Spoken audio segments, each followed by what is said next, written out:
Hi guys! So in today's video I'm going to be talking about a really valuable way to gain your energy back, and that is through silence. Now it's kind of ironic though, I just want to give a disclaimer. I'm going to be talking about silence, but there's a lot of noise around my little house here in Guatemala right now. The rainy season is upon us, quite literally, and there's a guy building a house next door, so please bear with me. Bear with the noise as we talk about silence. So I recently went into a silent retreat. Now, I didn't go off to a retreat center, although I live here at an artist residency, but the retreat was a personal thing that I chose to do, and I chose to do it because I had just launched my book. We had just done a big fundraiser for the kids' charity. All of these big things had been happening that I've been using a lot of energy on, and I got to a point where I just felt super drained and depleted, and I needed to get my energy back. And so what I did was I went into silence. Now I said I was going to do 3 days, but I ended up doing 4.5 days of silence. And that's because I was enjoying it so much. So I remember hearing that Gandhi would go into silence a lot. And upon hearing that, I remember thinking like, oh, I should try that sometime. Like, I want to go into silence. Like, I don't really know what that is, but it sounds interesting. And since moving here to Kiruna, Atitlan, I've really learned more about the process and the practice of going into silence.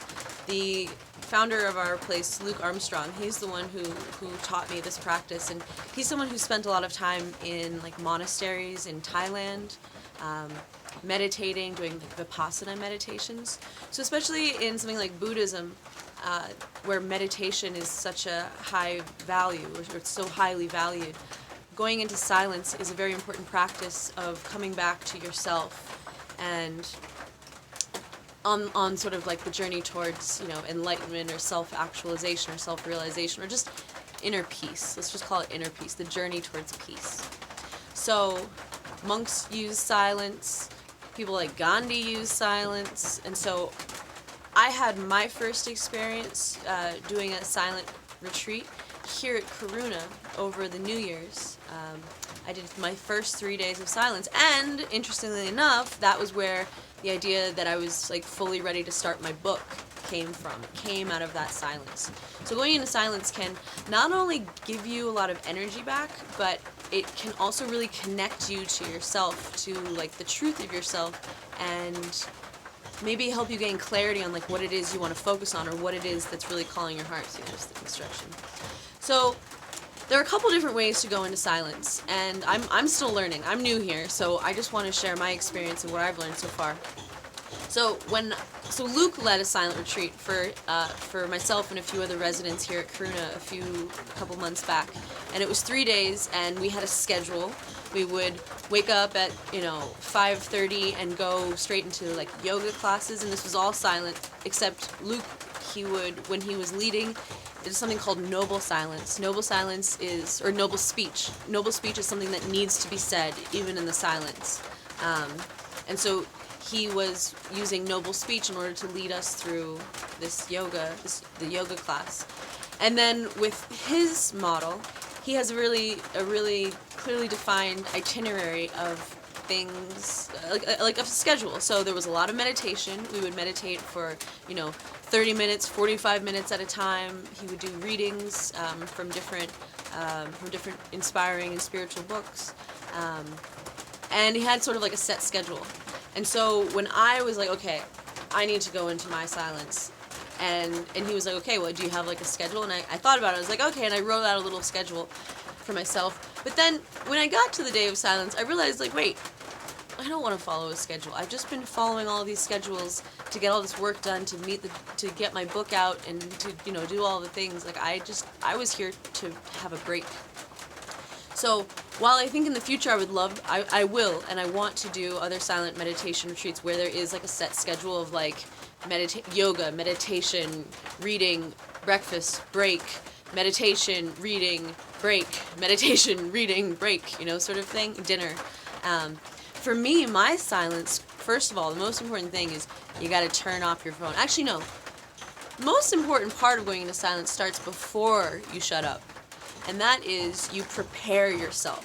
So preparing yourself to go into silence, first of all, means telling the people around you that you're going to be in silence. It means doing things like getting your laundry and stuff out of the way, because silence is not a time to just like get busy doing things. In fact, silence is about settling into stillness and settling into that quiet place where we're not just busy spending our energy, because that's what this comes down to. This comes down to our energy and how we reclaim our energy. And now when we're speaking all the time, speaking to people, we're constantly giving our energy through our speech, through our interaction. So one of the greatest parts about being in silence that I've learned here is when you're in silence, you don't have to look at anybody. You don't have to greet anybody in the morning. You don't have to interact with anybody. You just like stay in your own world. You just like keep your eyes on like whatever it is you're doing, you know, you eat mindfully.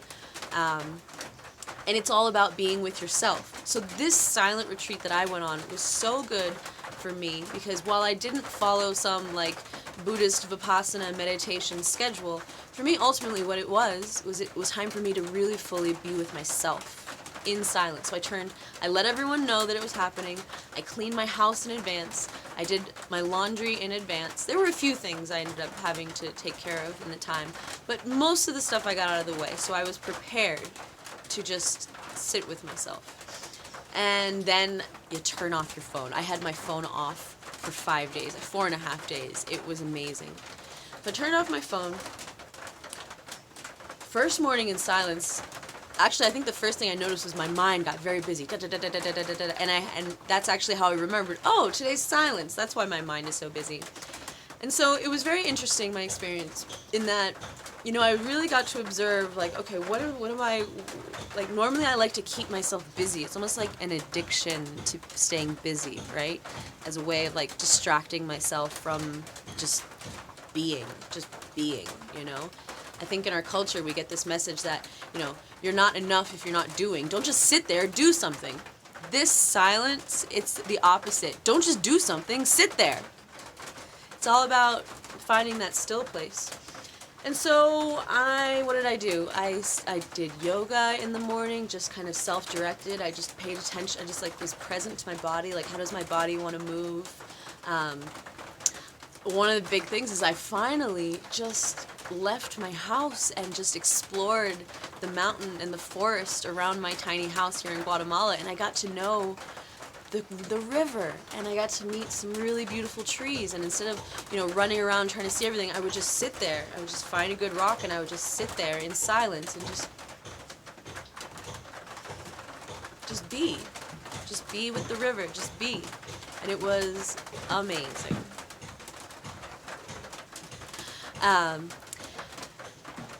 Sorry, Matt just got back from, he just went up the hill and officially bought Bella. Bella's down here. She's so cute. Bella! Where are you, Bella? Oh, that's her butt. She likes to get all, oh, there she is. She's so cute. Yeah, Daddy's back. So anyways, so, you know, and that's another good, important point. It's like, sometimes it's also important that we take a step back from the people that we love and just have that time with ourselves. You know, I found that when I was able to sit in that silence, I was able to really get clear with myself, you know, and remove myself from other people's opinions and agendas and all of these other influences and impulses that are constantly running at me. And in that way, I was able to really regain a sense of peace, because before I went into silence, I was like worried about this, and, you know, I had all these like worries on my mind. And by the time I came out, I was just like, everything is perfect and exactly as it's meant to be, and I trust myself to show up in the way that I need to, and I had all this clarity. And so now I'm actually, as I'm making this video, this is me coming out of silence. And that's the other thing I would recommend is, I said 3 days, it turned into 5 days, and actually we have a board in the kitchen. The title says community members in silence today, and then you can write your name on the board. So it could be good to have like a whiteboard or something to let the people around you know that today I'm in silence in case they forget. And also, if the people around you aren't supportive of you going into silence, then maybe you need to remove yourself for a couple days. Maybe go stay someplace else, get a hotel, just go someplace else where you can give yourself this time and space. Because this is about self-care. This is about self-love. This is about you giving yourself what you need to be peaceful, balanced, clear,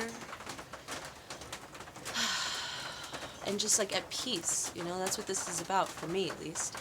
So I would love to know what you think. I would love to know if you have any questions about going into silence. You know, if you're in a place where you're feeling maybe frazzled, or just like you're really low on energy and you need to just kind of come back to your center, going into silence can be a really great tool to assist with that process.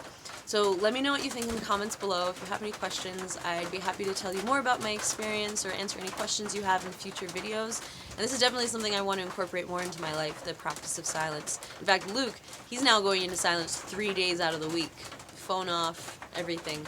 And that's a big reason why he's able to create so much art and help so many people and just make an impact in the world, because he has that grounded center of his own energy. You know, it's a very powerful thing. So let me know what you think. I would love to hear your comments. I would love to hear if you have any practices, like what do you do to get your energy back when you feel a little spread too thin? How do you come back to yourself, to your center? All right. Thank you very much. I love you. And I will see you in the next episode. Oh, by the way, I wanted to add, you may be watching this on Facebook, or you may be watching this on my brand new YouTube channel, The Adventures of Derrickson, which I'm currently building.